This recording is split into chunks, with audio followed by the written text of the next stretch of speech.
Hello दोस्तों, veterans नमस्कार। मैं दीवान सिंह। आज 10 जून को EIBA के पदाधिकारियों का चुनाव है और काफ़ी गहमा गहमी रहेगी।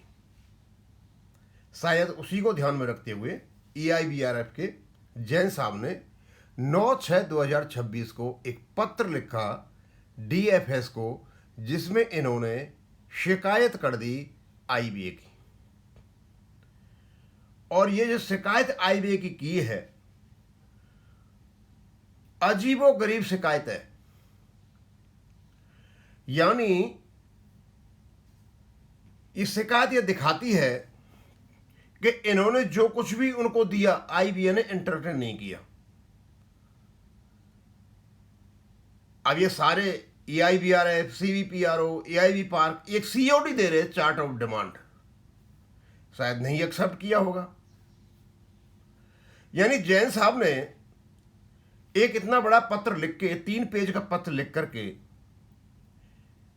9 तारीख को कोशिश की 10 तारीख को दिखाने के लिए बेंगलोर में कि we have taken action against IBA and we have written letter to DFS। पर इनको ये पता नहीं था, जैन साहब, आपने अपनी लुंगी तो खोली, आपने नदब साहब की भी खोल दी, आचार्य की भी खोल दी। यानी CVPRO, EI पार्क, EIBRF का। भाई, जब आपको पूछा ही नहीं था कहीं कि आप अपना COD दो, तो भैया आप क्यों दे रहे थे? और जो आप डिस्क्लेमर लगा रहे हो यहां पर, इसमें क्या नाम है, हाईलाइट करके, भाई ये तो कई सालों से पड़ा हुआ है IBA के साइट पर। और 2015 में IBA नो कॉन्ट्रेक्चुअल लायबिलिटी का क्लॉज भी डाल करके बैठी हुई है। तो क्या आप लोगों की आंखों में धूल झोंक रहे थे क्या कि हम COD दे रहे हैं, तेरे में बेस सेटलमेंट आ रहा है, ये आ रहा है, वो आ रहा है, पता नहीं क्या क्या दुनिया भर की आप लोगों ने मतलब बेवकूफ़ बनाया लोगों को है। और जब 10 तारीख को चुनाव होने जा रहे हैं, तो आपने निकाल दिया एक लेटर, जिससे कि बेंगलोर में दिखा सको कि हमने IBA की शिकायत कर दी है, और लोगों की सिंपैथी ले सको और पैसा ले सको। वो कहते हैं ना, जैसा चतुर नार बरीछ नार है, राणा जी मुझे माफ करना, गलती म्हारे से हो गई। सर, आपने तो कहीं का भी नहीं छोड़ा, ना अपने को छोड़ा, न नदब साहब को छोड़ा, न आचार्य को छोड़ा, ये भी COD भेज रहे थे। यानी आपने बता दिया कि आपका कोई भी कम्युनिकेशन IBA नहीं ले रहा है। अब थोड़ा मैं पढ़ के बताऊंगा और इसमें खास खास चीज़ों को बताऊंगा क्या क्या लिखते हैं ये। DFS को लिखा और लिखते हैं ये, Indian banks association refusing to accept any accountability towards bank criteria and others. अब अदर्स में किसको लेके आ रहे हैं वो पता चलेगा, इनका कोई डिस्क्लेमर है। अच्छा, वही भी विश टू आपका ध्यान आकर्षण करना चाहते हैं। ओवर 5 डिकेड से 50 साल से Indian bank association has been entrusted with the responsibility of negotiating, drafting, finalising service conditions of bank employees. Sir, 50 साल से नहीं है जैन साहब, 1946 में ये बना था, तो 54 साल तो आपके हो गए 2000 तक। और सर 26 साल और जोड़ लो, यानी 80 साल से है ये 50 ओवर 5 डिकेड से नहीं है, ज़्यादा साल से है। Has been entrusted with the responsibility of negotiating, drafting, finalizing service conditions of bank employee including pension and other superannuation benefits.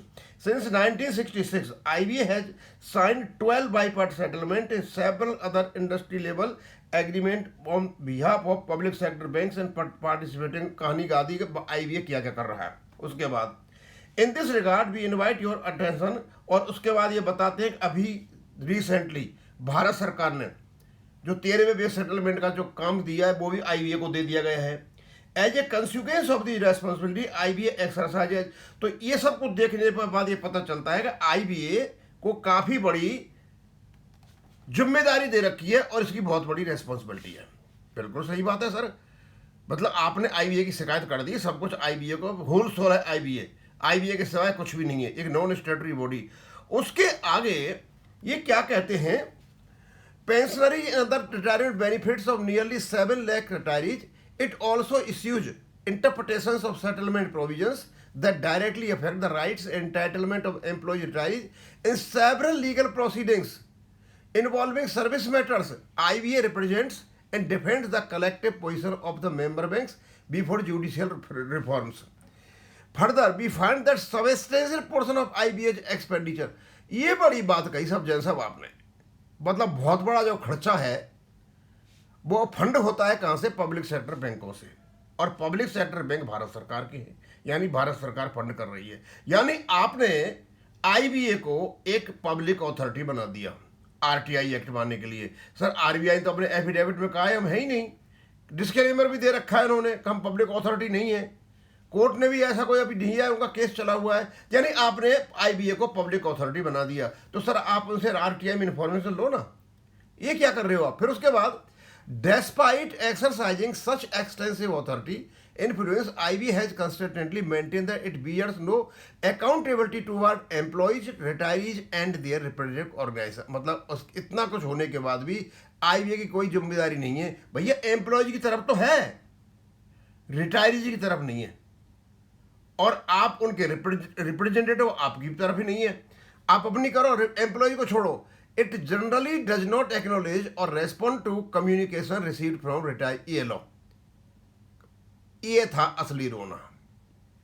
Retirees से जो इंपॉर्टेंट पॉलिसी इश्यूज के जो कम्युनिकेशन जा रहे हैं उनको ये एक्सेप्ट नहीं कर रहा। इसका मतलब ये हो गया इनका जो सीओडी था, जो ये नाटक खेल रहे थे, सारे के सारे मिल करके बेवकूफ़ बना रहे थे रिटायरीज को, हम सीओडी भेजेंगे, ये करेंगे, वो करेंगे, पता नहीं क्या करेंगे, और उसके बेस पर हम सहानुभूति हासिल करेंगे, फंड लेंगे। वो आईबीए ने इनको धाराशाही कर दिया। असली रोना ये था, ये पूरी कहानी गाई ना, जो स्तुति गान जो कर रहे थे आईबीए का, इतने इतने बड़े काम करता है, शिकायत कर रहे डीएफएस को। असली रोना ये था कि इनकी कोई भी लेटर कम्युनिकेशन आईबीए ने लेने से मना कर दिया। उसके बाद एक डिस्क्लेमर डालते हैं जो पता नहीं कितने सालों से आईबीए की साइट पे पड़ा हुआ है,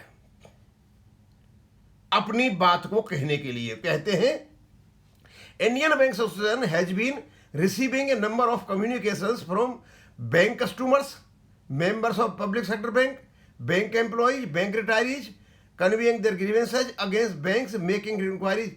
अरे जैन साहब, अरे यार आप तो कहीं डीजीएम हो यार, आपने मतलब पढ़ा नहीं था कि ये क्या लिखा हुआ है? आप रिटायरीज का मुद्दा उठाते हो, पब्लिक को लेकर के आ गए हो। भैया पब्लिक की जो ग्रीवेंस है उसका आईबीए से क्या लेना देना है यार? पब्लिक की ग्रीवेंस है को स्टेटरी बॉडी संभालेंगी, बैंक संभालेंगी, उनके लिए आरबीआई बिठा रखी है, उनके लिए ओम्बड्समैन बिठा रखा है, लोकपाल तक बिठा रखे। क्या बकवास कर रहे हो यार? लेकिन हाँ, इसको ये लेके आए 9 तारीख को, क्यों 10 तारीख को चुनाव है ना आज, इसलिए ये दिखाने के लिए आए कि हम में ताकत है, हमने आईबीए की शिकायत कर दी। अरे भैया आईबीए की जो है ना, ये वेबसाइट में जो आप दिखा रहे हो, ये बहुत लंबे समय से पड़ी हुई है। अब 9 तारीख को क्यों लेके आए इसको? उससे पहले भी ला सकते, मतलब लेटर तैयार कर रहे थे 9 तारीख को लोगों को बेवकूफ़ बनाने के लिए। और मैं ये बताना चाहूँगा, ये जितने भी हमारे ऑर्गेनाइजेशन हैं, ये आईबीए के डेलीगेट जो गए हुए, बेवकूफ़ी न करें। अच्छा मौका मिला हुआ है ऐसे लोगों को हटाने का, जो आपके मूल्य और सिद्धांत और जो आदर्श दे रखे आपके ट्रेड यूनियन एक्ट में, जिससे उनकी स्थापना हो सके। नहीं, जैन साहब जैसे लोग तो इस प्रकार ही हाल करेंगे। अब आगे तो मैं क्या पढ़ूं, वही दे रखा है फालतू के। आईबीए कोई क्या नाम है, स्टेट नहीं है ना, गवर्नमेंट की वो नहीं है, ये नहीं है, वो नहीं है, वो तो पहले ही डला हुआ है, और आईबीए का एफिडेविट दे रखा है। कुल मिलाकर ये है कि 10 तारीख को जो चुनाव हो रहे हैं उसको देखते हुए 9 तारीख को जैन साहब एक लेटर निकालते हैं। अब निकाला तो इसलिए था कि अपने आका को थोड़ा सा ये क्या नाम है सहयोग कर सके, लेकिन इनको ये पता नहीं, इनको ये पड़ गया उल्टा। मतलब इन्होंने ये मान लिया कि हम जो सीओडी दे रहे थे वो हम नाटक कर रहे थे। मैं भी नाटक कर रहा था, एआईबी पार्क भी नाटक कर रहा था, नदव साहब सीबीपीआरओ के वो भी नाटक कर रहे थे, हम सब नाटक कर रहे थे। हम लोग आपको लोगों को बेवकूफ़ बना रहे थे, क्योंकि हम चाहते थे कि थोड़ी आपसे सहानुभूति मिले और कुछ पैसा मिले, बस उस काम के लिए कर रहे थे। अदरवाइज आईबीए की ओर से कोई भी हमारा जो सीओडी है वो एक्सेप्ट नहीं किया जाएगा। अब नहीं किया गया होगा तब ये बात कर रहे होंगे, तभी लेकर के उनका जो बहुत पुराना जो वेबसाइट पे पड़ा हुआ डिस्क्लेमर उसको यहाँ कोट कर रहे हो। अरे जैन साहब एक बात बताओ भाई, इन चीज़ों की कहाँ जरूरत पड़ती है यार? है और दूसरा आप ये बताइए कि आईबीए का रिटायरीज से क्या लेना देना है 2015 के बाद, एक बात। और दूसरा, रिटायरीज का जो पेंशन रेगुलेशन 1995 वो एक्ट 1970 के अंतर्गत बना हुआ है, वो स्टैट्यूटरी रेगुलेशन है, वहां तो आईबीए है ही नहीं कहीं। ये तो नॉन स्टैट्यूटरी बॉडी है, अनरजिस्टर्ड बॉडी है। तो आप इसके पास क्यों पीछे पड़े हो? मतलब आईबीए को क्यों धर्मारा आपने भैया कम से कम ये चीज लिखनी चाहिए थी। बात बैंक उससे कहते हैं ना, क्या ना आपके ईआईबी के जनरल सेक्रेटरी वेंकटचलम से, कि भैया तुम क्या, उससे नहीं कहोगे, उससे नहीं कहोगे क्योंकि आपका बॉस है ना, उससे नहीं कहोगे। उस बॉस से पूछते ना, अरे आपने अफिलिएट तो करा रखा है सीपीआई पास, उसके सिद्धांतों पे आप चलते नहीं हो, पता है अपने ही सिद्धांतों पे पैसा कमाते फिरते हो, उन बातों को नहीं कहोगे। ये टोटल जो बकवास आपने लिखा है ना जैन साहब, आपने सोचा कोई आपको देखेगा नहीं, कोई आपको पढ़ेगा नहीं, किसी को पता नहीं चलेगा। आपने अपनी तो लुंगी खोली खोली दोस्त, आपने सबकी लुंगी खोल दी। मतलब ये नाटकबाजी जो हो रही थी ना, हम सीओडी दे रहे हैं, हम ये दे रहे हैं, हम वो दे रहे हैं, हम वो दे रहे हैं, लंबे लंबे जो लेटर निकाल रहे थे, उसका जो आवरण है धाराशाही हो गया। और मुझे तो ऐसा लगने लगा है यार कि इनके जो संगठन है ना, उनमें मेंबर फेंबर नहीं है, क्योंकि 8 लाख पेंशनों की ये जो बात करते हैं ना, इनके पास दरअसल मेंबर है ही नहीं। रिटायरीज लोग नहीं है इनके पास, इनको छोड़ छाड़ गए ये कुछ लोग बैठे हुए, और ये लेटरबाजी से अपनी इमेज और रेपुटेशन बनाते रहते, और कुछ पैसा आ जाए ठीक ठाक है, नहीं चलता रहता है। अब मैं यही खत्म करूंगा। थैंक यू, धन्यवाद।